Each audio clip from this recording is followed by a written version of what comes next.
السلام علیکم ورحمۃ اللہ وبرکاتہ۔ نحمد و نصلی علی رسولہ الکریم، اما بعد۔ محترم حضرات اور میرے عزیز ساتھیوں، آج میں آپ لوگوں کے سامنے زکوٰۃ کی فرضیت اور اس کی اہمیت اور کوتاہی پر وعید بیان کرنا چاہتا ہوں۔ آپ حضرات غور سے سنیں۔ میرے بھائیوں، زکوٰۃ اسلام کی بنیادی ارکان میں سے ہے۔ اس کی اہمیت کا اندازہ اس سے لگایا جا سکتا ہے کہ قرآن پاک میں 60 جگہ اس کو نماز کے ساتھ بیان فرمایا ہے۔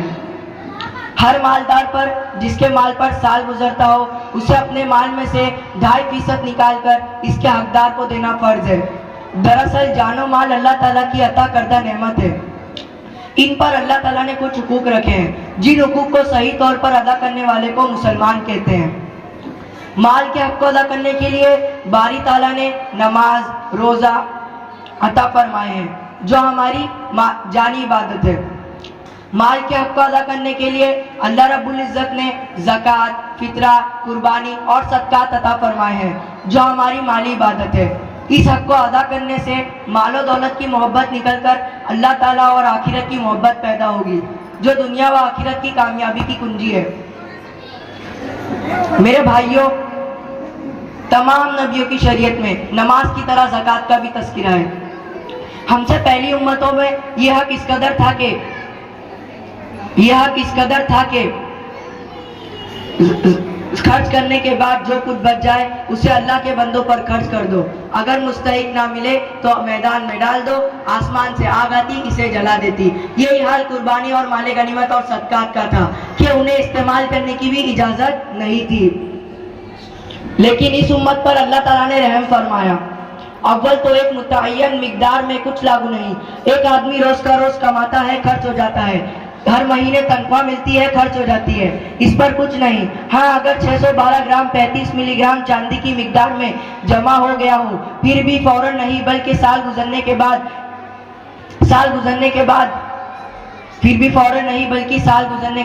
اتنی رقم جمع رہے یا اس سے زیادہ جمع ہو تو سال گزرنے کے بعد اس کا 2.5% نکال کر غربا و مساکین کو دے دے۔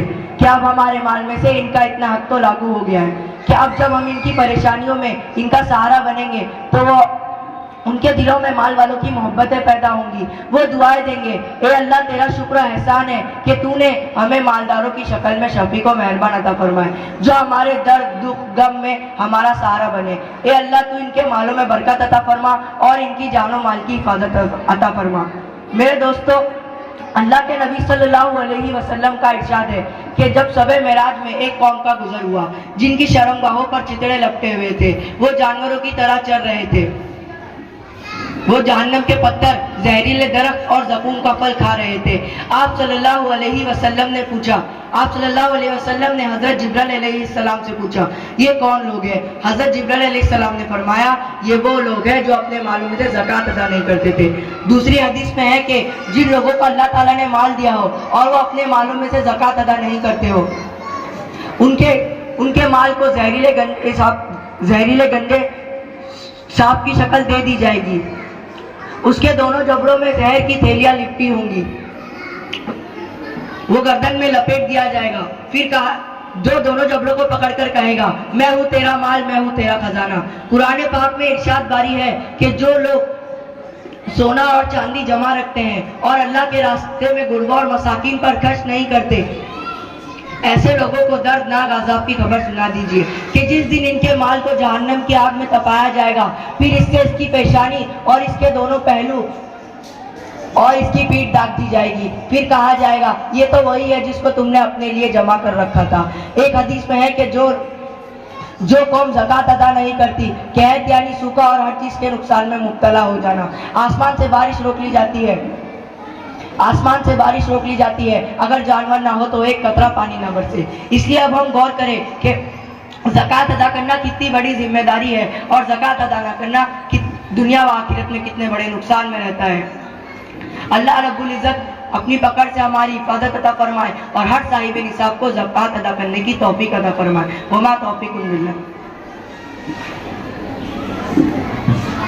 بہت خوب، ماشاءاللہ۔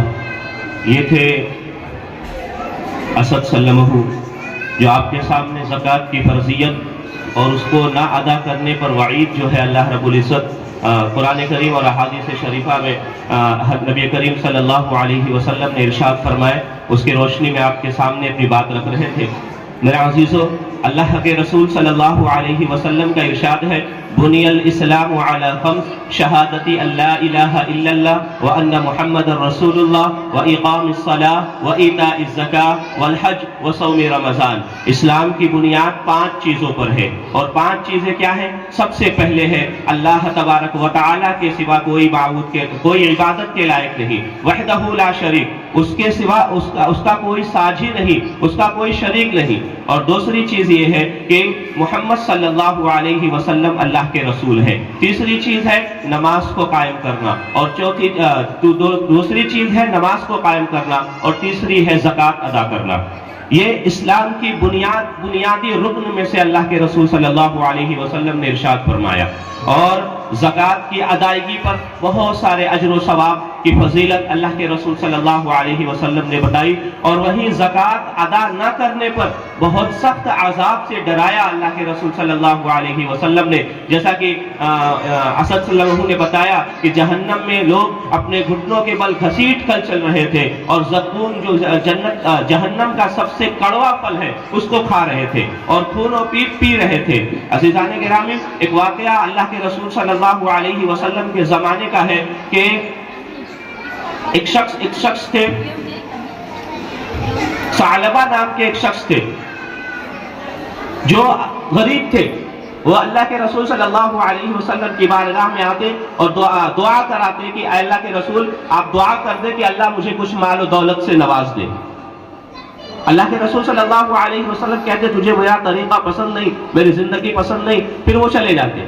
پھر دوبارہ اللہ کے رسول نے فرمایا، پھر تیسری بار جب آئے تو انہوں نے کہا کہ اللہ کے رسول صلی اللہ علیہ وسلم اللہ سے دعا کر دے کہ اللہ مجھے مال و دولت دے، اور میں تمام حقوق جو اس کے ہیں وہ ادا کروں گا۔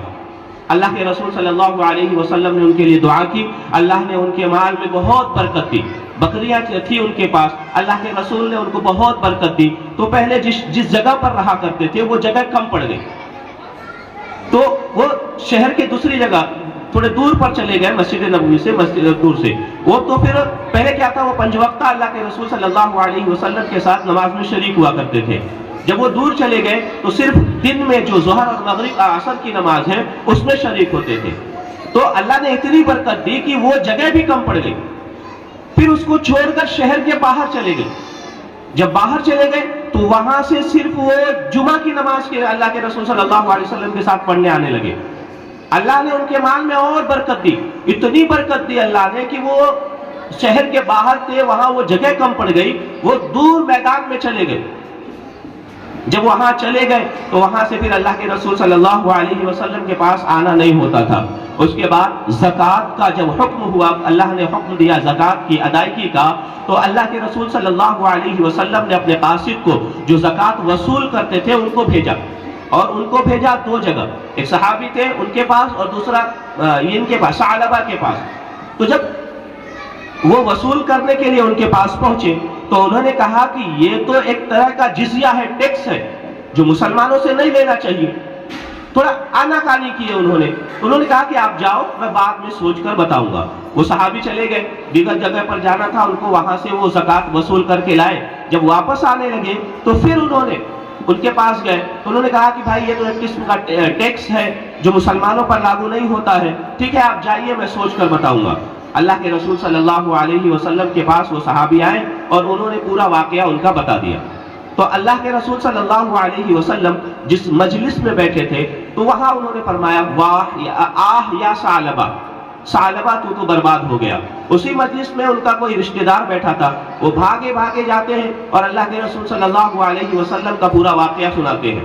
میں عزیزوں، میں یہ بتا رہا ہوں کہ زکوٰۃ نہ ادا کرنے کی جو وعیدیں ہیں، مسئلہ یہ ہے کہ ہم میں سے اکثر لوگ سرے سے زکوٰۃ نہیں ادا کرتے۔ آج کے اس پڑھے لکھے ماحول میں جو زیادہ پڑھے لکھے لوگ ہیں وہ زکوٰۃ نہیں ادا کرتے، ان کا بھی یہی تصور ہے کہ یہ تو ایک قسم کا ٹیکس ہے، جزیہ ہے۔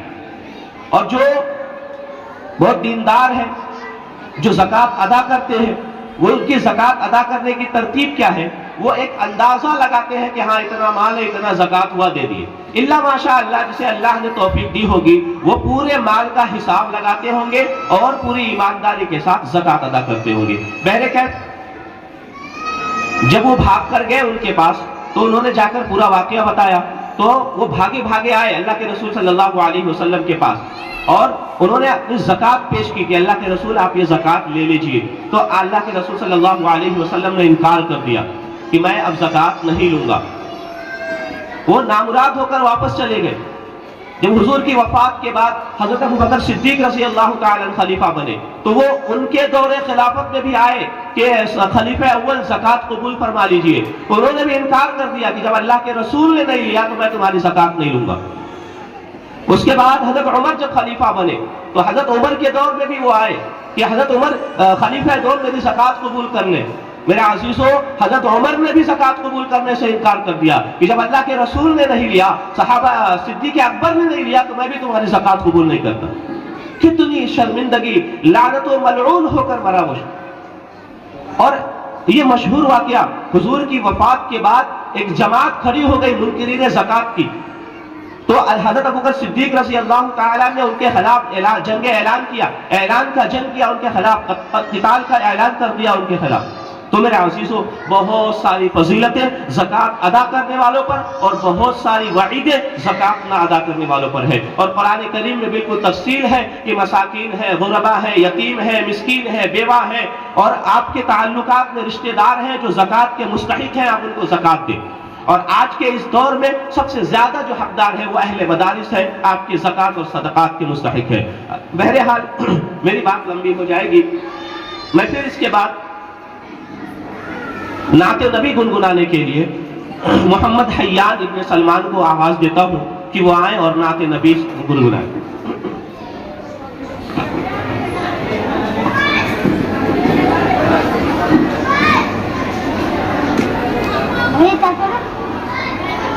السلام علیکم ورحمۃ اللہ وبرکاتہ.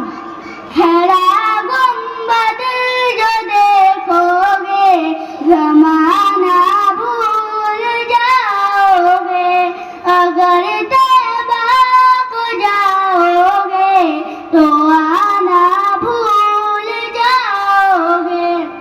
نائٹ راؤ دیادہ چاند تارو اپنی رنگت پر، نائٹ راؤ دیادہ چاند تارو اپنی رنگت پر.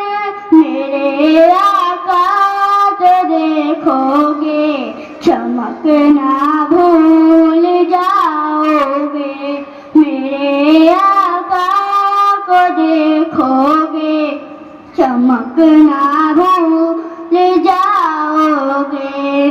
ہرا گنبد جو دیکھو گے زمانہ بھول جاؤ گے، اگر طیبہ کو جاؤ گے تو آنا بھول جاؤ گے.